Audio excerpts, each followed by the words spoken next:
Well, before we get too, down to business in terms of what's going on, who is Lightcast and what do they do? Yeah.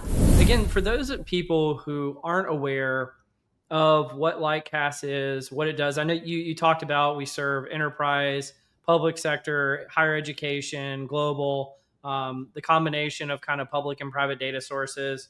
But what are some of the use cases? And thinking specifically, probably mostly in HR. Let's be honest, because these are the folks who are listening to this podcast. Like, what are some of the use cases that Lightcast solves for the most? Yeah. And Cole, feel free to jump in too, if I miss any. But I I like get to think, called on today. yeah, exactly. Cara, I know kind of one of your evil curiosities of doing this podcast is you wanted a chance to ask me some questions as a part of doing this. Did you have any questions you wanted to ask me publicly and I'm not aware of what's you're going to talk to me about today? Yeah, I do.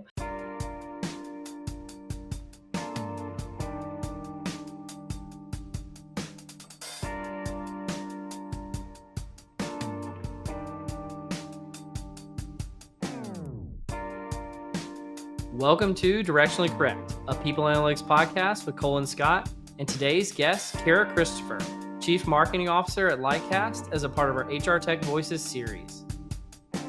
Hey, Directionally Correct fans. This podcast is dedicated to you to help educate and entertain you on how to effectively do people analytics, workforce planning, talent intelligence, behavioral science, and understand the impacts of AI in the workplace. If you're looking to stay connected to the podcast, make sure to subscribe to Directionally Correct Substack newsletter, where you can read Cole's articles or watch the video of the podcast. You can also see video on Spotify or YouTube, or listen to the podcast on your app of choice. Feel free to check out Cole's new book, People Analytics, and everything else that's going on at colenapper.com. As always, all opinions are our own, and thanks for being a listener. Cara, welcome to the podcast. Thanks for having me. Super excited to be here. Yeah. Well, before we get too, down to business in terms of what's going on, who is Lightcast and what do they do? Yeah. Lightcast is the labor market intelligence company. We have been around for like 25 years, and I like to say that we were the pioneers or really created the category labor market intelligence. What that is we pull together insights from job postings, from career profiles, think like LinkedIn, and from government sources like the BLS and many, many others. And we collect all that data, bring meaning to it, and then sell it to customers that buy data to learn about the external labor market. Like I said, we've been around for 25 years. So we're actually a combination of two companies that some people may know. One was MZ and one was Burning Glass. And we merged a few years ago and created Lightcast. And we have depth globally, and we serve HR practitioners that are looking at like job postings data to understand compensation bands for who they should hire and how much they should pay. We're selling data to higher education, who is using that data for curriculum alignment. So what should they actually be training their students for the future of work? And then last, we sell to public a policy to federal, state, local governments that are looking at their specific regions and making decisions about the businesses that are in their regions, and aligning people into those jobs. So it's quite a exciting company. I'm sure I can dive a lot more into that, but I just love that we have like such a wide breadth across what we do and serve so many different clients. It's a fascinating organization. Why am I wearing a Lightcast shirt, Cara? Yeah. So Cole, actually, are you at a year almost for joining Lightcast? Yeah, I joined last December, so almost a year. I guess when this comes out, it'll almost be a year. Yeah, so excited that Cole has joined our team. I know on this podcast he doesn't necessarily speak and like pull back the curtain and talk about Lightcast, so I'm excited for this one to be the one. I'm actually Cole's boss at Lightcast, which is amazing. I am the chief marketing officer there, and yeah, like I said, like a year ago, we obviously part of marketing is looking at the different ways in which we show up to the market so that people like your audience knows who we are.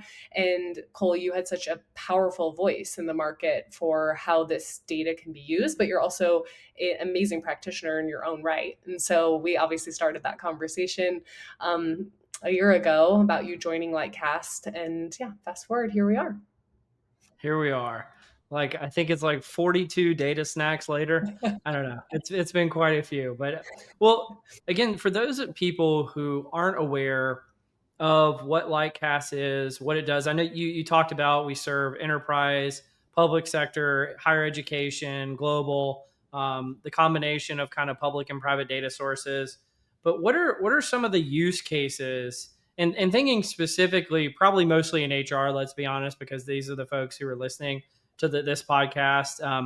Like, what are some of the use cases that Lightcast solves for the most? Yeah, and Cole, feel free to jump in too if I miss Yeah, any. But I like I get to think, called on today. yeah, exactly. I like to think, like I said, we're bringing a lot of external data into enterprises, and so I like to think of us as the context layer for a lot of strategic decision making that happens in HR.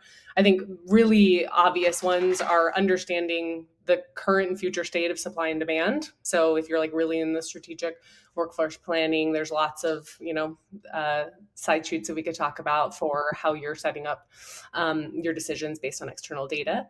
Lightcast is also very strong in helping with skill-based transformation. And so we have a long used universal skill taxonomy that allows for just a common language to actually be brought into an organization and help them on their skill transformation journey.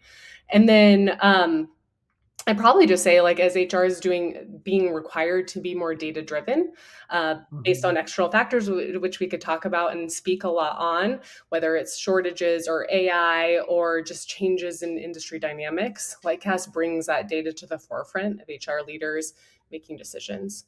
So I'm sure there's more, Cole. What else would you Yeah. add?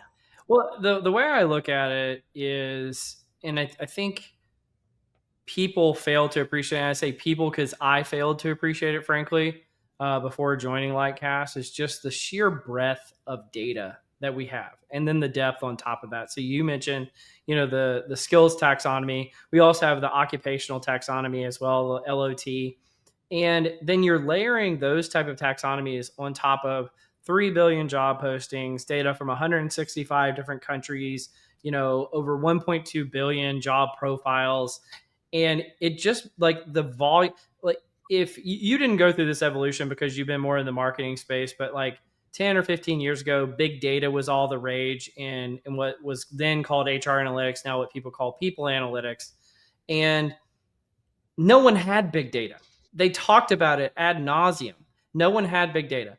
Lightcast has big data. And we have it on every nook and cranny of the entire labor market. And what has been so surprising to me working here is the amount of things like I can cover in a few weeks in terms of topics. We're going to talk about, Doge in one topic, and then we're going to cover defense tech in another topic, and then we're going to cover job postings here for AI, and it's just like every single major thing that shows up in the news, Lightcast has data and a perspective on it.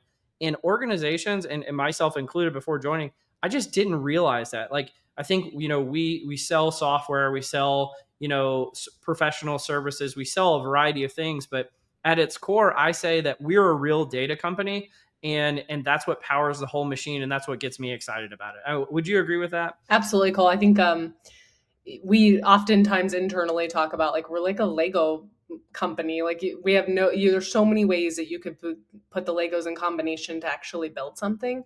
And so years ago, when you created this company, would we have ever thought that we'd be supplying data at jails to help incarcerated people find their way back into the labor market and, like, understand how their skills actually translate into jobs? Like, absolutely not. But that's one example of so many. Like you said, there's hundreds and hundreds of questions that you can answer in your day-to-day as an HR leader using this data. So that's both powerful, but also can be really hard because we have to really define ourselves as the marketing leader in the areas that we can solve that obviously are a major focus right now for HR. So I think you've been talking a lot, and we've obviously been heavily focused on job architecture and how that's like becoming sexy again. But it's absolutely where our data is sitting in supporting that specific use case, which I think is exciting, but there's just so much you can build around it. Let me build on that for a second because, and I want to come back to the job architecture point here in a minute, but just talk about skills, right? And I think you knew before I joined, and you were like, Cole, are you going to be cool talking about skills working here? Because the thing is, the way organizations, at least from my experience, have been approaching skills is what they did is they took, employee profiles out of their HCM and what like people's self-professed skills, and then they tried to make something of it for their organization, whether either on their own or through some technology they bought. And that was complete bunk. And so I had been kind of a skills negative person, right? And you guys were like, Cole, we've heard you're kind of skills negative. Are you going to be okay talking about skills at Lightcast? And the reality is, Lightcast, in my opinion, has the only unimpeachable way of using skills, which is looking at them objectively from an outside in perspective from the labor market, based on the taxonomies, being able to be tied to a variety of other labor market information in terms of job postings, in terms of compensation, in terms of supply and demand, all of these different characteristics that, again, it takes an outside in lens on this type of equation. And so I've been telling organizations, because I don't think they appreciate it, like working in people analytics virtually my whole career, I always only had data within my four walls of my organization. And Lightcast is really one of the only providers that can bring the data in the context from outside of those four walls, because everyone in people analytics knows a lot of the data you have is just pure garbage. And so you're really limited in terms of the types of problems you can tackle and the types of organizational use cases you can support. And having that outside in lens, it just completely changes the equation on things like skills, and they can become relevant, in my opinion, for the first time rather than just being fluff, which is what I have seen in the past. Yeah. Well, I think you bring up a good point that like the big data company of Lightcast, because they're Mhm. like to give practitioners a pass, there is a lot of junk out there too. There's a lot of companies that can say they do skills or that they do job postings, and it can be really biased. So obviously, that's where it's important to really understand the breadth and depth and sourcing and the coverage. And we pride ourselves on having the most quality data because we know it's used for real decisions. And we go through arcs. I've been at Lightcast for 7.5 years, and 7.5 years ago, I was spending so much time in marketing to talk about the relevance and use of job posting data, which also back then had lots of questions of, well, this has to be biased because it's only what employers are actually asking for. They don't know what they want. But when you have such a big data set, you can really debunk that myth because you can see a lot of patterns and you can see how it's really useful. And skills are exactly the same, that like we're in that phase where people are starting to move beyond the, oh yeah, this can't work, to no, this has to work. And this is what we're going to need to actually get the signal. And I think, Cole, you mentioned Data Snack. You should tell the audience a little bit about what that is, because you get the opportunity once a week at Lightcast to explore that in reality. And I think it's maybe a good insight into like what you found. Yeah, actually, I have a LinkedIn post coming out about this. It's going to be out by the time this podcast is out, but you haven't seen it yet. Oh, So this will be new for you, but it's called How to Create a Research Factory. And because coming here, and I think our audience will actually really appreciate this in terms of like how to use data that exists out there, is we had this deadline, kind of much like a news reporter would have like a weekly deadline for their column. They just have to get it in. Needs to be 2,000 words. Needs to be on a particular topic, and it needs to kind of be punchy.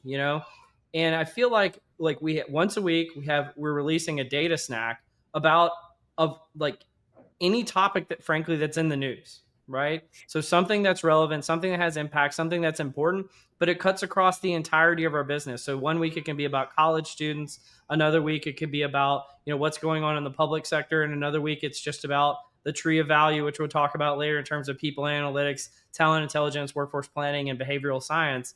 And it's just fascinating to do this, but it's also, you get a lot of repetitions really quick. So if you're doing people analytics or workforce planning in an organization, you might do a big project that lasts 3 months or 6 months, and you might do two or three a year. Well, we're doing one of these a week, and so you really have to get good at distillation of large amounts of data to be punchy and be relevant once a week. And so I've been calling it lately a research factory. And I think if people are interested in learning about how we've gone about doing this, it's a fascinating concept. And if you want to learn more, definitely reach out to me after the podcast. Okay. But I've got a question for you. So you were talking about job postings and the value there. So we've got job postings, we've got profiles, we've got the LMI, the labor market information from all the variety of government sources around the world, including the BLS. What is kind of the value? Like, take us one level deeper. What's the value of that data, and how can people use it? Yeah. So Lightcast, the holy grail for us is obviously bringing all three sources together, because you can show supply, demand, and you can map it back to standards like NAICS codes or SOC for some people that know what those are, in a way that people can actually use the data. And so that is obviously where we drive and deliver most of our data across. We believe that that trifecta really should be like held true in all. But each of those has its own use cases and value in their own right. Obviously, job postings give us a really good view of demand in the labor market. But oftentimes that's where we spend a lot of time on data literacy, because you have to understand what that data is, because it has its pitfalls. It's not actually hiring data. So it gives a signal of demand. And so you can imagine there's a lot of use cases that can come from having that. Things like understanding competitive intelligence, like where your competition is hiring for, and the gain. Actually, a new product that we're delivering is Gain and Drain, with a lot more detail, so that you can understand how competition is maybe shifting their workforce models. So on the other side is profiles. So a much more depth into the supply of talent, but you have to look back at what is the source of profile data. Profile data is online career profiles. So there is some bias also in that data, and that it's not fully representative of the labor market or the blue collar specifically part of the workforce. So you have to pair that then with our what we call government or LMI data, which gives, you can think of like any company in the world has to report data, especially in the United States, has to report data to the government. That data is all aggregated, and we pull it and give a lot, actually find a lot of models that give a lot more specificity to it. So you can imagine all three of those helpful, useful in their own right, but Lightcast has long believed that our ability to bring them together and then build taxonomies and enrichments and classifications with them is where really the power of being able to find insight from the labor market is. Well, you mentioned the concept of gain and drain earlier. Can you explain what that is, and kind of like we're making forays in kind of the future of what data visualization means? Think about things like Beacon and stuff like that. Can you talk about it all, what that looks like for us, Cara? Yeah. So Gain and Drain specifically looks at a point in time when think of a company, you're looking at a company, and it's understanding what the makeup of their jobs were and what they are today. And we have a really cool alluvial chart. I wish I was showing it to you all, but you can imagine one that shows you really the like in an aggregate way over a time period where that company has maybe been divesting or where they've been investing.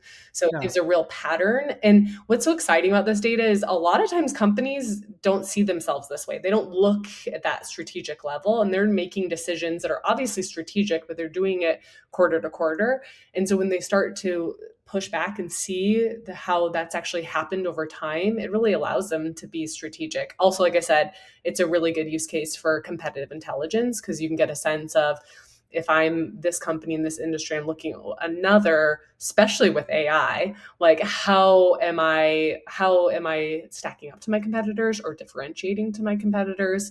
So that's an example. But to your real point, data visualization is key. Obviously, we sit on a lot of data, but there's a reason we call ourselves a labor market intelligence company, because we really believe in our ability to provide intelligence or insights into that data. Because data is only so good as the interpretation. And we, mind you, have so many customers that are amazing data scientists in their own right that really want to get deep and interpret that data, but many that are HR practitioners that have busy jobs and need those signals. And so, ability to have that data visualization at your fingertips is super important. Cole, Yeah. I'll stop it in a second, but we're launching a new product called Beacon in 2026. We've done some teasers with early access over the last couple of months, but the goal is just that. We actually, with the help of Cole being in Lightcast, and we've identified specific workflows that are pretty common for Lightcast to be selling into. Think strategic workforce planning or talent acquisition. And we've purpose built data visualization stories so that if you're a leader, what is your common workflow of data that you're wanting and needing to make decisions? So it takes us beyond report and data mining to like actually getting your answers at your fingertips. I'm super, super excited by it. And I think it will be a big part of the future of for like us heads. I am equally and more excited as well. It's going to be so awesome. And I think just from a historical standpoint, Lightcast has always been kind of the pinnacle of being able to filter data geographically. And with the recent acquisition of Rhetoric and the release of Beacon, looking at things from a company perspective too, thinking again about that gain and drain and the data stories that are going to come as a part of Beacon, it's just super exciting. So I always like have to belabor people with my title, but it's VP of Research, Innovation, and Talent Insights. And the innovation part of that title is that I get to work heavily with our product team, which is essentially code for I get to complain about all the stuff that I wanted to have as a practitioner and now get to actually build. So And it's so cool to be able to do that. Little plug out there. Most people don't realize this. They don't know what it means, but like APIs and data shares, if you don't know what those are, go and figure out what they are, because that's basically all I use is just our raw data. It's awesome. And if you're not out there and you're looking and you're just saying, oh, I just want to see the way that it's visualized, that's great. And data visualization, I feel like, is the future, especially for the lay user. But if you're a data scientist at a top company and you're not using our data shares, like it's a game changer for sure. yeah, you mentioned that, and I kind of alluded to like the future of where Lightcast is going. Maybe I think there's two sides of that, especially the big hot topic everyone says, like, what is AI going to do to your company, or how do you think AI is shaping HR? And What is AI going to do to your company, Kara? yeah, exactly. Well, so I think there's two sides of that. Obviously, I think we have to continue to, not everyone, especially the normal HR leader, is creating agents on their side on the side and like can actually do anything that has so much hype. So we still have to deliver those insights in like a fast, accessible, useful way. Yeah. So that's still like an ethos of Lightcast. Obviously, do we provide insights that are AI enriched and like in the way in which we're starting to get more used to interacting with chatbots so that we can get those insights in like a super succinct but also like flexible way? Yes, like Cass is taking Beacon in that way. But I think the thing you just said, data shares, when we are at the end of the day a huge, rich data set, and our data being delivered into literally like the backbone, the data lake of organizations, is where the future is likely going. And you Yeah. can speak to that even more, Cole. Can you talk a little bit about like what you're seeing and kind of the future? Yeah. Well, I mean, I even think about like even if you don't want to use the raw data itself, we have a custom web application tool called eImpact that we can visualize the data for you. Or if you're looking at skills, you've got Talent Transform, or if you've got the traditional kind of labor market questions, you've got Talent Analyst. And so like I feel like no matter what the problem is, there's a solution to be had out there. But I think the question everybody really wants to know, Kara, is Lightcast building the next AI chatbot of the future? Is that where we're putting all our eggs in the AI chatbot basket? No. Is that what's coming? No, I mean, obviously we see those are different like accessibility lanes to get to the data, which is great in their own right. But what are we selling? We're selling the data, and the data is becoming even more powerful when with the rise of AI, because we constantly talk about like garbage in and is garbage out. And so when you have good data, you're not putting garbage into an AI chatbot or an AI system. You're putting something of strength. And AI is really just, what's it trying to do in our world is trying to improve the layer of understanding at work. And so if that layer starts with Lightcast data, it's going to be really strong. If it starts with a bunch of garbage off of the internet, it's not going to give the right answers. So obviously I say that as in data is the future of where we want to go. We're very interested and open to our data being ingested by the many amazing companies in their own right that are going to build AI for their own company and what that means. And our data, we just want it to be at the center of that, because that's where it becomes really powerful. Yeah, I mean, the way that I look at it is, do you think you're more likely to build the one AI chatbot for HR that's going to rule them all, right? That's going to be the winner? Or would you rather be the data layer for all the AI applications that are built in the future for HR technology and other technologies that use labor market information? And Lightcast has squarely gone with the second strategy. And so we already have a few use cases of other vendors that we're working with to basically be the data layer that populates that. And again, to your point about garbage in, garbage out, a lot of these tools, again, well intentioned, are just producing bad data at scale by using AI. And if you come in with a highly curated data set like Lightcast has, with all the metadata and all the documentation and all the things that are necessary to have that context layer, to have that semantic layer that everybody's talking about with AI, guess what? It's already ready made for you. And it's, again, all the billions of data points that I mentioned earlier. And so I just think if you want to be AI ready, you need to be data ready first. And that's what Lightcast can provide. Yeah.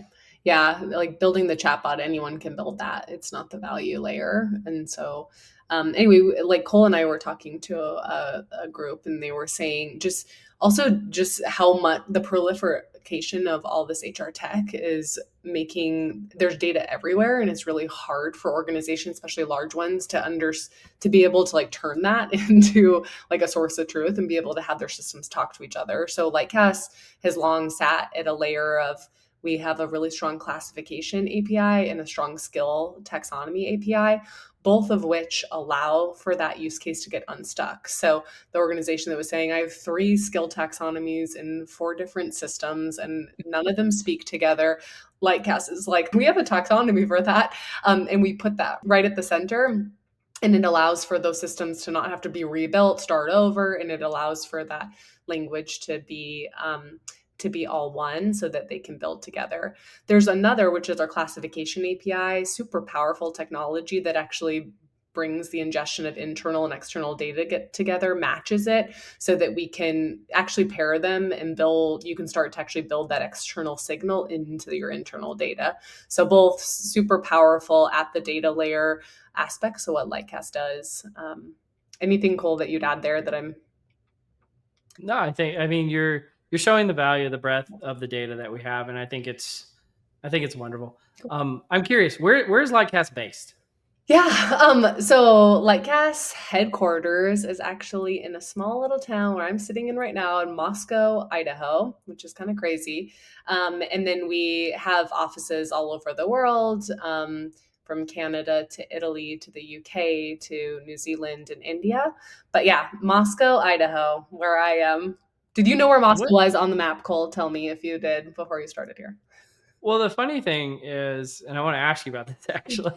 The funny thing is, I mean, I had never heard of it before traveling up there in December last year.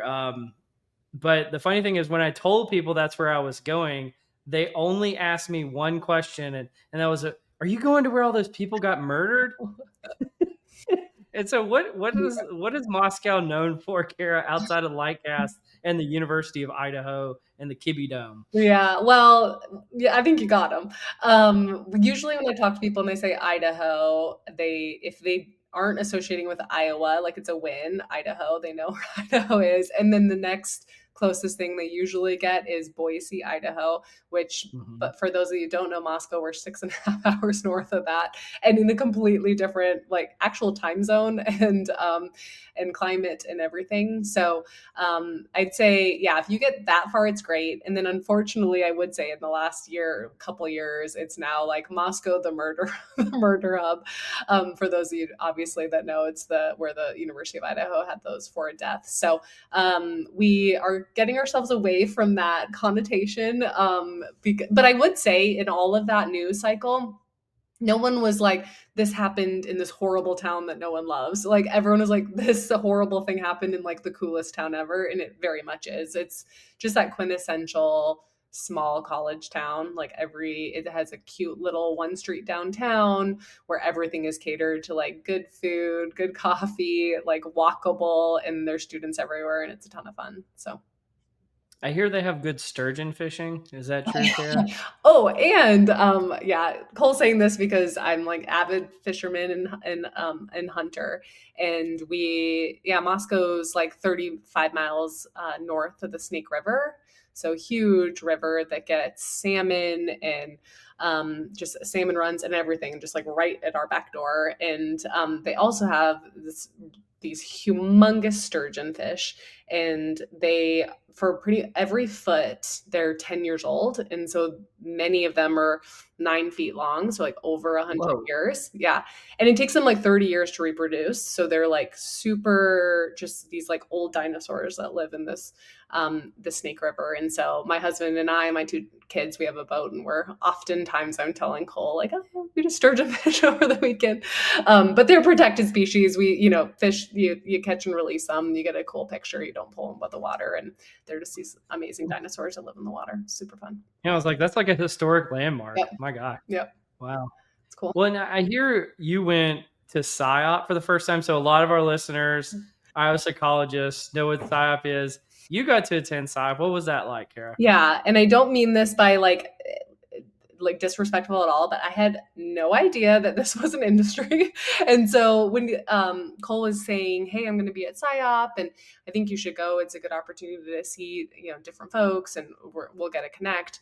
And he was telling me about the industry, and I'm like, oh, cool. Awesome. I was literally expecting like, I don't know, a 200-person conference. No, a humongous world that was opened up to me. I didn't even know was a profession. Again, no disrespect.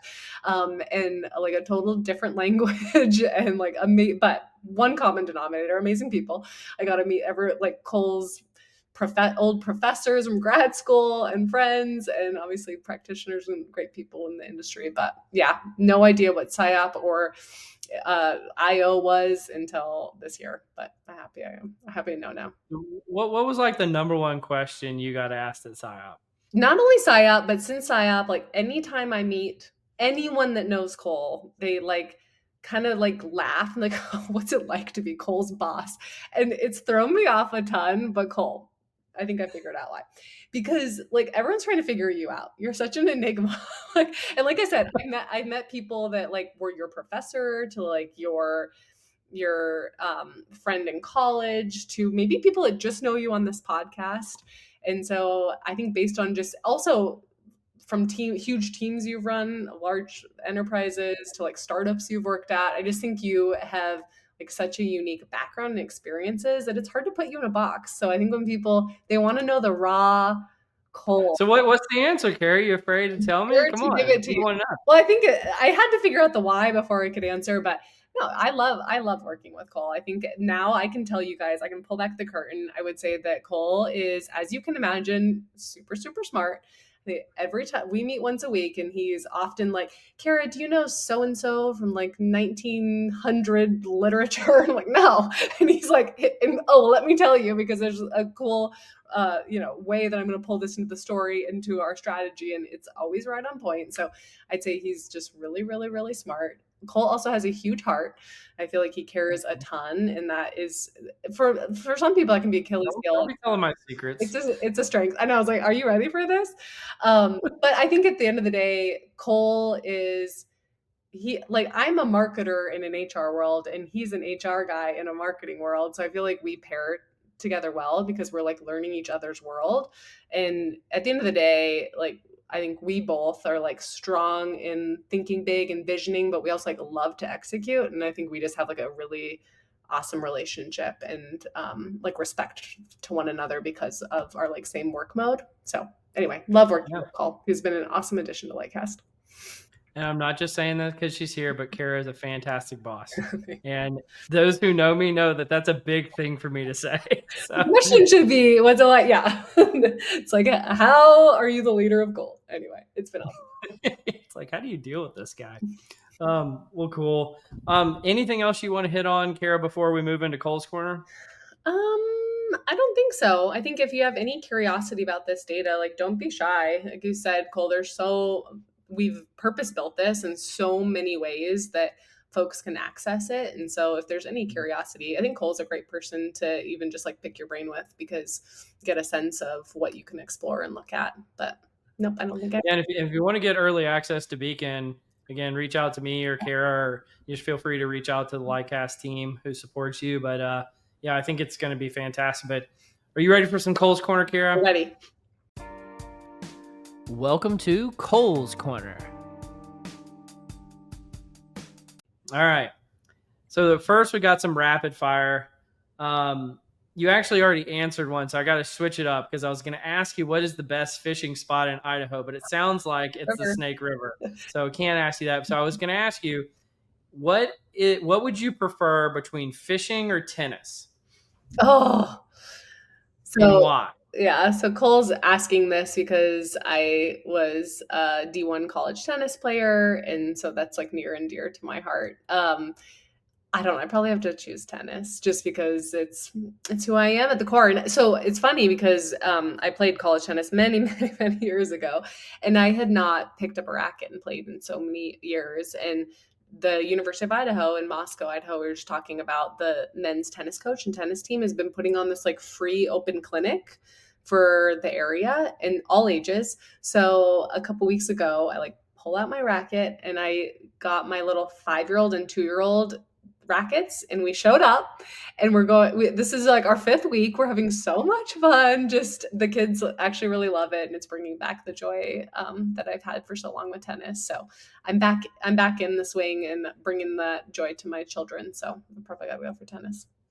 That's awesome. And people don't know, but Cara is wildly competitive too. So I think it's interesting that you're able to kind of wear both hats in that situation. But yep. What's the place you've never been that you'd most like to go and why? Oh gosh.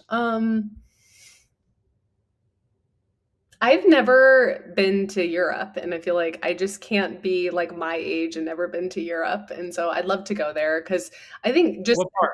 I know. You gotta pick a place. I know. You can't say a continent. I want to go to all of it.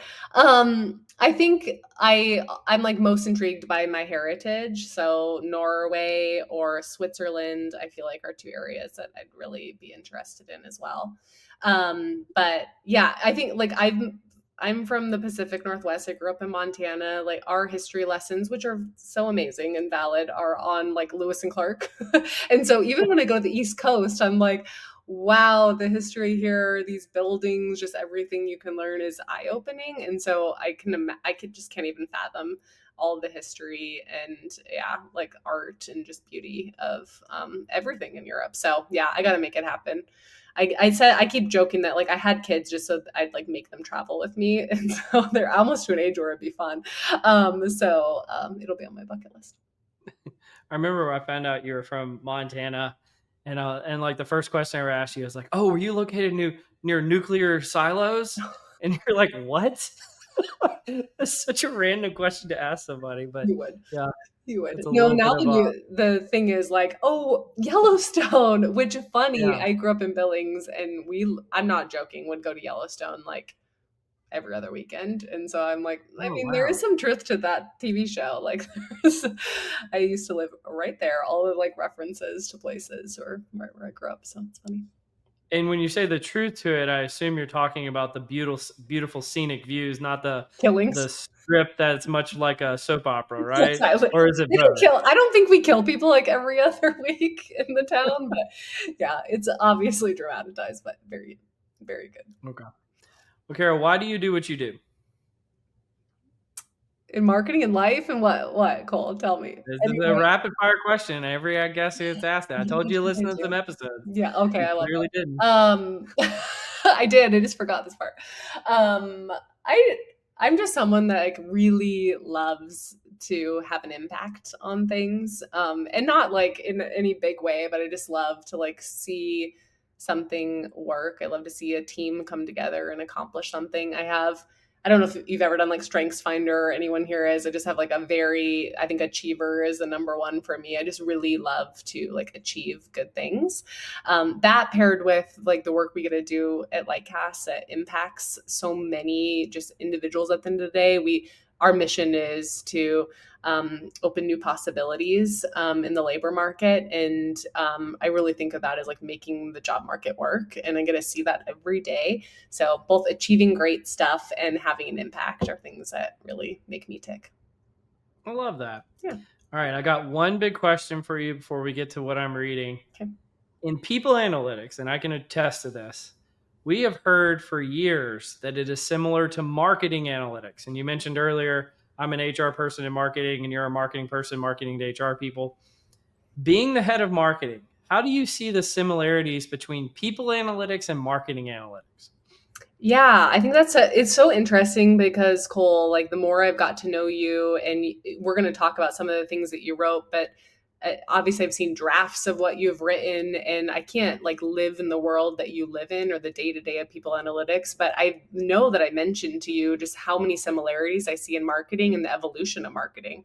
When I join marketing, like the iPhone was just being released or email marketing was going through like complete transition. So you can imagine how analytics started to be at the like just the depth of how decisions were made. Well, fast forward to I think the maturity, marketing's a little more mature than HR, that data is at the forefront of what I deliver at the board, what I deliver to our CEO, how I sit at the C-suite, and how I talk.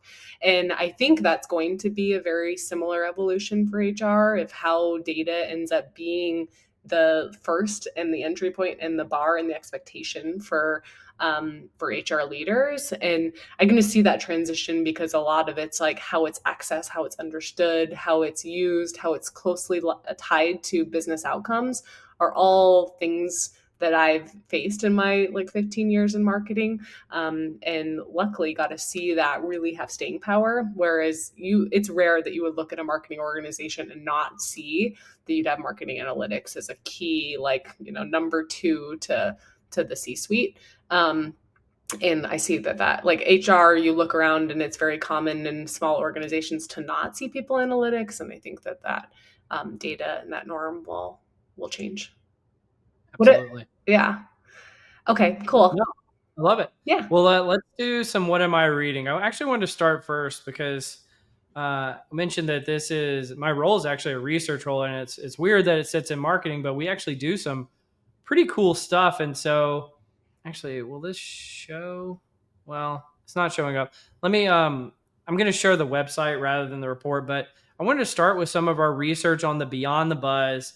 This was a recent report that we did talking about AI and its impact on the workplace, and perhaps why some of the headlines related to AI were more buzzworthy than actual substance. And so the three main points of this that I'll get into here is we found that an AI job does not just mean a tech job.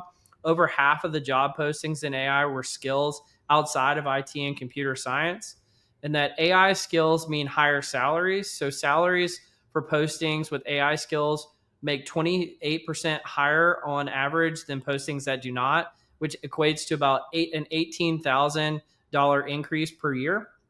And then the third finding was every career area has a different stage on its AI adoption. And so, it's not like it's impacting every occupation the same. Some are being impacted more than others. But I think like the job posting area that had the biggest increase, I think only 13% of IT and computer science job postings actually had AI skills within the job description already. And so it's clearly, and then there's some that there's literally like 0 to 1%. So it's not making an impact at all. And so I think I think this was a really interesting piece of research. Obviously, we're distilling like 100 pages of information down into a short amount of time. But what was your experience doing this research, Cara, and what did you think about this research report? Yeah, I was. So why did we do this? I think is like the first part, and then I can talk about my Hmm. favorite parts. But there's just it was hard to find signal in all the noise, and especially even in the data that we can look at. It's a lot of like, oh, AI is growing. Oh, AI is large. Oh, AI is in all these countries. Oh, it's in all these areas. But it just wasn't really giving any so what. And so the Yep. more and more we deliver data on how AI is shifting, the more our organizations, whether you're a curriculum designer at a university or you're in people analytics, they wanted the so what, like what can we do today about this? So of that data that was kind of like buried even from like the main headline was this really cool AI disruption matrix that we did. So it looked at, Mm. close to my heart, a bunch of career areas, but one being marketing, for example. And we looked at the skills that make up the specific marketing career, and which ones are being heavily disrupted by AI.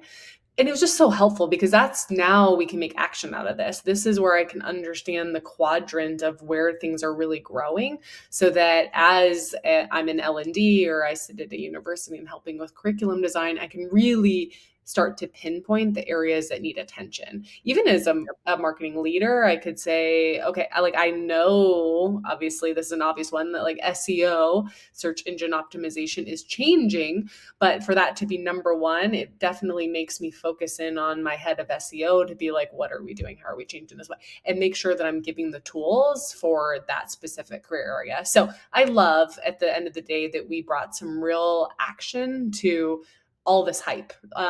And I think that, and just honestly, the salary premium and the like, it has moved beyond tech. So the fact that we had all these career areas that are really truly the shift of AI is happening and acute, I think gave the ahas that people had been needing to see. What about you, Cole? You speak on this a ton. So Yeah. anything that resonates with you that you really enjoy? I really wish I could pull it up because like the report for whatever reason is not working on the streaming service that I have. But the AI disruption matrix for HR is fascinating. If you haven't downloaded the report, go download it. If not only just to see that, because one of the things it shows a 2x2 plot based on based on all these HR skills on their growth in the last 5 years and then their value to HR. And if you look in the top right hand quadrant, people analytics is there, and it's actually the most valuable skill in HR according to Lightcast data. But the irony is, we also put a color on the chart, and the color was most to least likely to be disrupted by AI. People analytics was one of the highest growth professions. It was the most valuable skill, and it was one of the most likely to be disrupted by AI. And so I thought that was a fascinating finding. I've wanted to talk about it on the podcast 100 times, but I was like, I'm going to wait till Cara is going to come on here and we can talk about it. So I really appreciate you bringing that up, Cara. But it's really cool the kind of data and access and research that we have access to at Lightcast. Mm-hmm. Okay. All right, let's do the next one. This one is a funny one for me because upon writing it, you were like, Cole, what do you got? What are you talking about? And so I wrote an article called The Tree of Value. It's about uniting people analytics, workforce planning, talent intelligence, and behavioral science. And I call it the Tree of Value, which is all connected by the roots of the tree, which are the value of human capital labor data. And so these four distinct professions, talent intelligence, workforce planning, people analytics, and behavioral science, they're all very similar, but they don't recognize that they're kind of brother and sister functions to one another. And the reason I go by and I do sort of a history lesson to explain why that is, and it's because each of them has a different origin story and started in a different area. And so if you take behavioral science, that's, thinking of like IO psychology starting over 100 years ago with like Hugo Munsterberg, Frederick Taylor. Taylorism was a very common thing back in like about 100 years ago. Workforce planning started in the Department of War, which I guess is being called that again now, ironically. But in World War I and World War II in the United States, workforce planning started there and then matriculated through the federal government and then into the private sector. People analytics more came around when organizations were moving from like paper and pencil and filing cabinets to online having the access to kind of digital data for the first time, and they wanted to get value out of that digital data. And so people analytics kind of came into the fore then. And then talent intelligence mostly actually came out of like executive search and executive recruitment and sourcing. And so they're all using similar data sources and similar kind of tackling kind of somewhat adjacent problems, but they don't realize that they're fellow travelers on this journey. And so I wrote this article to talk about how they're all branches of the same tree and how there's even sub branches on each of these. But that if we really want to have maximal impact, we would be pooling our resources to share the value of the human capital labor data in terms of the roots of the tree here. But I share all that to say, what were your thoughts on this one, Cara, and why did you find this one interesting?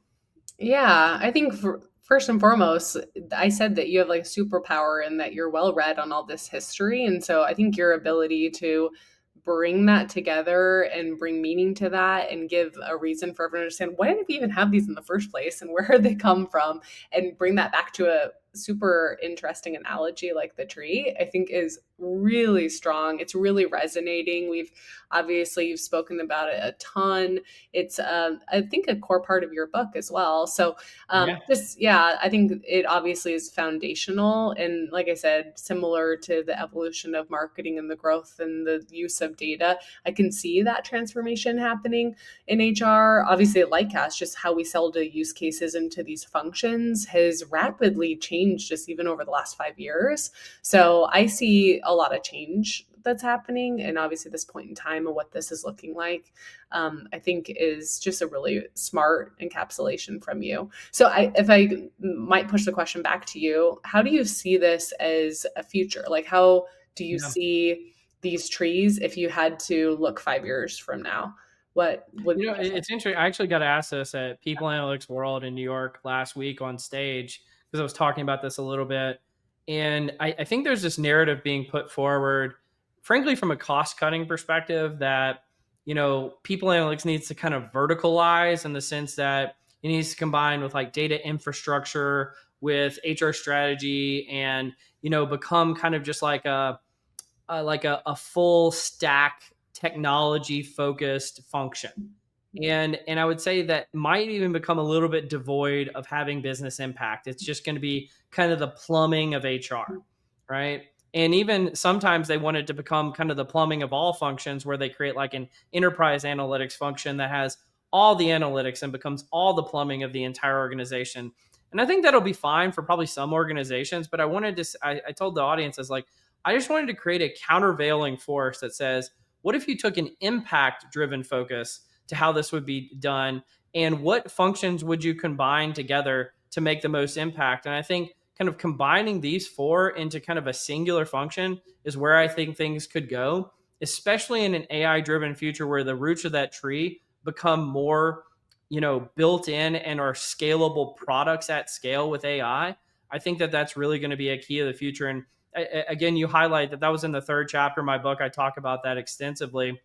Another kind of interesting Easter egg that's in here that I don't think a lot of people noticed, but was a fun project for me, and again, a testament to Lightcast data, is if you go look up the Tree of Value article, which we can link to in the show notes, there's actually a little, we created a web app, like a e-impact website, web application that shows all the people analytics profiles and job postings, and workforce planning and talent intelligence that's live.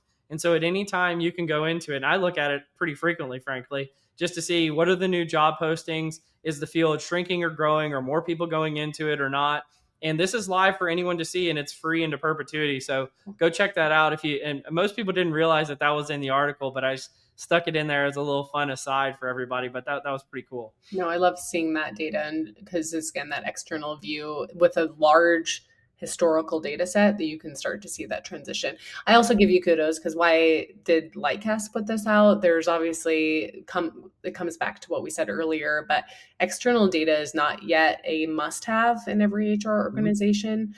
But I think there's a real case to be made as you see how these how these organizations are interplaying with each other, oftentimes using different data sets, how external data can really be part of that root system that allows the interplay to come together. So we see that a lot with some of our clients that are really ahead of the game and bringing these functions in the forefront. But I think it obviously is a point of view we have too. The more you can bring that external contextual data across your functions and through, the better that you're going to be able to articulate it.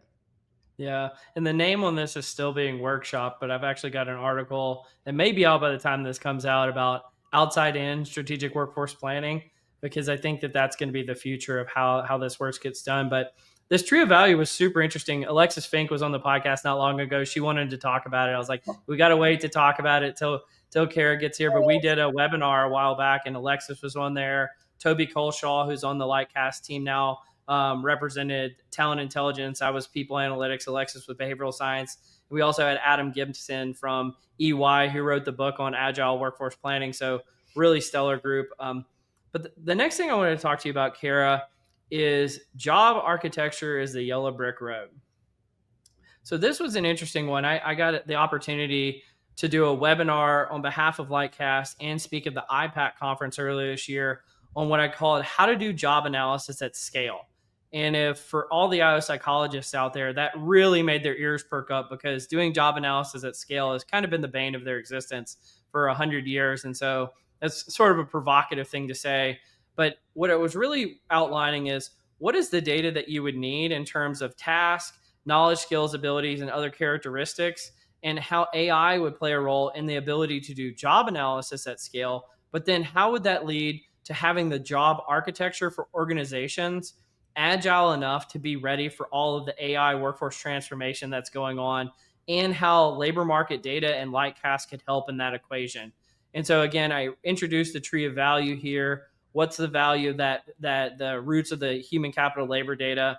Talked a little bit about how Lightcast can play a role in terms of the build, buy, borrow, bot, and then what role that the task and KSAOs play, and then introducing Lightcast skill agents and how that plays a role in the ability to make your job architecture not static, but more dynamic, and so that it can live up to what's going on in the world, and Lightcast skills ontology and knowledge graph capabilities. So this was a fun one in terms of just taking something extremely practical and nuanced like job analysis, and then overlaying it and to say, how is this the capabilities that we're building in this space making job architecture more dynamic, and where's the yellow brick road of that job architecture leading HR function as a whole? What did you think about this one, Cara? Yeah, well, kudos to you. I think you brought a really fun but relevant analogy, not just because Wicked 2 is coming out here in a month, but I totally didn't even know that, by the way. I'm And all the people at work who are into that kind of thing, you're like, it's so untimely for Wicked, Cole. That's amazing. And I was like, I didn't even know. on Cole, just pretend you know. Maybe it was like subliminal, but anyway, I think maybe their marketing was working on it. yeah, I think it's really good. Obviously, I think you're pulling back the curtain of what we are doing day to day with our customers and the problem that we're really solving to get into like how skill transformation actually gets done, and it starts here. And what we've learned over time, and obviously where we're taking our product roadmap to making that be more updated, so you don't just build this whole thing and then you let it sit and forget it. And we've built this with real organizations over time that have needed to do this and have seen it in practice. And so I think you just did a really nice job of like bringing it back to the forefront, demystifying all like what is skill transformation, and getting to the brass tacks about what actually matters here and what people are getting done and how Lightcast is supporting it. So yeah, nice job. When it was interesting doing that webinar, because we got to bring in, it wasn't just focused on HR, but it was focused on the public sector as well. Mm-hmm. Bringing in, Dan Putka from Humro, who again, PsyOp fellow, just an institution of himself, like a brilliant dude. We had Alex, I can't remember his last name, but he's at Nestle, and then we also had Dr. Chris Laney, one of our internal social impact economists, who really again gets to kind of triage the difference between how is this going to impact jobs and enterprises, but also frankly how we structure municipal, state, and federal government. And so I thought this was a fascinating one as well. But Cara, I know kind of one of your evil curiosities of doing this podcast is you wanted a chance to ask me some questions as a part of doing this. Did you have any questions you wanted to ask me publicly and I'm not aware of what's you're going to talk to me about today? Yeah, I do. I just feel like you wrote the book and have a podcast I did because write a book. yeah, because you have just such a way of kind of getting through the crap and saying what's like going to happen. And I feel like you have a really good idea of like what the future of HR is. So my question is on that, like, what do you think the future of people analytics in HR will be if you look out 5 years? Yeah, and I talk about this at length in the book. And again, this is all dependent on my own kind of deductions. And so I like to say I don't like to make predictions. What I do is I like to kind of look at the like as things currently stand, what can you logically deduce would be the first order, second order, and third order consequences of that. And one of the things that I see is I've kind of started making this decision tree of HR. If you look, let's say 5, 10 years in the future, and there's really three branches on the tree. There's HR doesn't change at all, which sadly is a pretty, maybe not the most probable branch, but probably the second most probable, which is sad. Then you've got AI high disruption and AI low disruption. And I define AI high disruption as like AGI gets invented and we're all out of jobs and maybe HR doesn't even exist anymore. I think that's actually the lowest probability thing to happen. And then I would say AI low disruption is the highest probability. So it's like all the technology, the thought experiment, I've shared this with you internally. The thought experiment is this: what if AI doesn't get any better, but it just proliferates more throughout the function and it gets cheaper and faster and more reliable, right? And I think that is very plausible and logical, and you could deduce what would happen. If that happens, what I think is going to happen is the function of HR itself, many of the transactional, repeatable tasks that the function goes through, which, whether we like to admit it or not, is a lot of what HR does, they're just going to go away a little bit at a time. And I think functions that are data native, that are AI native, that are change management and their orientation, and frankly have the aspirations for leadership, are going to be the functions that transform the future. I do not think that the HR business partners of today are equipped to lead the HR function of tomorrow. I just don't. I know it's very provocative to say, but I just don't believe that that's true because they don't have those skills I just mentioned. And I think like people analytics is the function that is most well positioned. I think it's going to be rebranded though. I think we're already starting to see this either as one of two things: is AI workforce transformation. But again, I think the term AI eventually is going to be like internet. People don't call it internet workforce transformation. They just call it transformation. Right. And so I think eventually you're just going to call it things like work intelligence. And I think work intelligence is going to be the future of HR. And I think people analytics is going to be right at the fore. But the key thing that I think is missing sometimes is that aspiration for leadership. If people analytics has that aspiration for leadership, I think they can make that change. But I think that's going to be a journey that the function goes on itself. Because sometimes, frankly, I think it likes to kind of be a back office function that, doesn't really want to be in the leadership role. Yeah, really good stuff. I love hearing it. Okay, I have a couple more questions. One that is, so obviously I feel like this podcast has a major focus on labor market data. And so I feel this data has been, especially when you're here. I know, right? This one. I feel that data has been accessible for many, many years. Why do you think now organizations should be using external labor market data? Well, I think there's two parts of it. One is, and again, I consider myself like a 99th percentile consumer of being aware of what's on the market. Mhm. I myself still didn't completely realize, and I don't think this is just about Lightcast. I think it's all the labor market intelligence providers. I still didn't fully realize the capabilities that I had access to if I were to use that data in the past. And I had been a previous user of some of these tools. And so for me to say that, I think says a lot. And this is, again, why I said earlier, like the data focus is so important. But as we go into the future, again, you mentioned it earlier, and it gets mentioned almost so often that it's like a platitude, but it really matters in this occasion. It's like the garbage in, garbage out. Ever since People Analytics created, we always talked about you need to have good data infrastructure. You need to have it ready to be scalable. You need to have accuracy, high quality data with the right labels, the right architecture, all of that stuff that goes into it. And then we just never did it. Or like let's say 100 organizations actually spent the money to do it, and every other organization was in shambles, right? And they were just doing their best. And the reality is, I think with providers like Lightcast, or I would just say Lightcast, that those days are over. Like, I think, again, that's why I'm writing this article about outside in strategic workforce planning. I think you can just leapfrog things that you used to, like, I always say at a minimum, it would take you 2 years to get your data infrastructure in order. And I just don't think that that's necessarily going to be true in the future with providers like Lightcast and the data that you have accessible to you. And so I think it's going to fundamentally transform the equation of people analytics always spent like 80% of its time getting its data right and 20% of its time on adding value. And I think that equation is going to get inverted, where it's going to spend 20% of its time trying to get its data right and 80% of its time adding value. And I think that's a really, really exciting future. And frankly, that's why I wrote the book, is to talk not just about what that future could look like, but how to execute once that happens. Because I always heard this quote, it always bugged me, is people would say, we need to automate some things so we have more time to be strategic. And I always wondered, what do you mean when you say be strategic? And I think that just meant that we could take longer lunch breaks or something. I don't know. It always really bugged me. And so I wrote a book on exactly what does it mean to be strategic and what would you engage in, just so that it's not an ambiguous topic where we all just, sit around and lollygag. Once we get more time on our hands, we actually go and make an impact on organizations.